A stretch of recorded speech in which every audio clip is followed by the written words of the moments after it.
Aloha, my name is Aaron Cummings, Aloha Church, Assemblies of God, Lihui, Kauai, and I would like to talk about discipleship, what it is, and the 5 stages of growth of a disciple. As we disciple, we must be intentional in our relationship with them as to evaluate where they are on their journey and what is needed from us to help them mature and grow so that they can move from one stage of development to the next, eventually becoming a disciple maker themselves. Let's take it from the very beginning. Stage 1 is when a person is spiritually dead, meaning that he or she has not been born again. The stage is characterized by the word unbelief. In Ephesians 2:1, Paul says, "And you were dead in the trespasses and sins." Without Christ, we are separated from God. Though all of us will experience physical death, there is something much more important that we must take into consideration, and that is spiritual death. This death is separation from God for all eternity. But the good news is that Jesus died for our trespasses and sins, and it is only through Him that we are saved from eternal death. When we accept that and believe, we are saved. At that moment, we are born again. Stage 2. Every new Christian begins as a spiritual infant. As new believers, they are excited and eager to learn. They know something has changed, and they may even experience a spiritual high, which is great. Their unsaved friends often notice a difference, and most infants are quick to announce their new faith to whoever will listen. However, they tend to make messes. They are oblivious to what this new world is all about. They can be characterized by the word ignorance, and although it is thought of a derogatory term, ignorance means lack of knowledge, lack of learning, lack of information. They basically don't know. They don't know the rules of this new spiritual life. Stage 3. The spiritual child. As disciples grow, they move from infant to the spiritual child stage of development.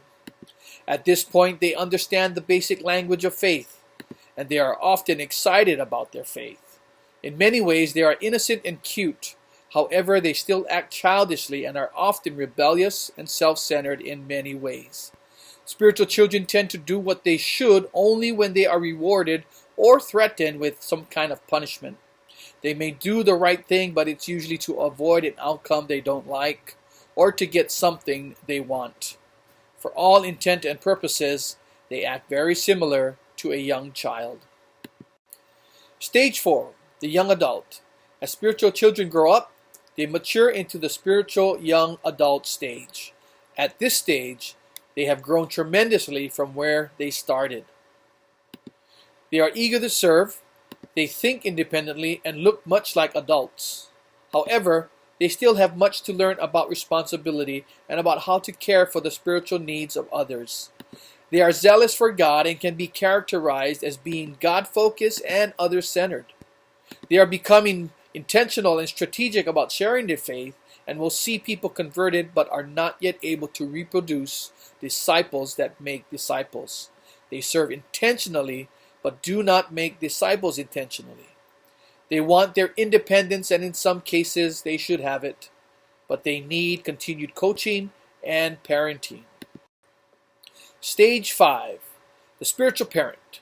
In the final stage of spiritual development, we become spiritually mature enough to reproduce disciples. We become spiritual parents. The word parent is purposely used here instead of adult because while adults can reproduce, not all are reproducing.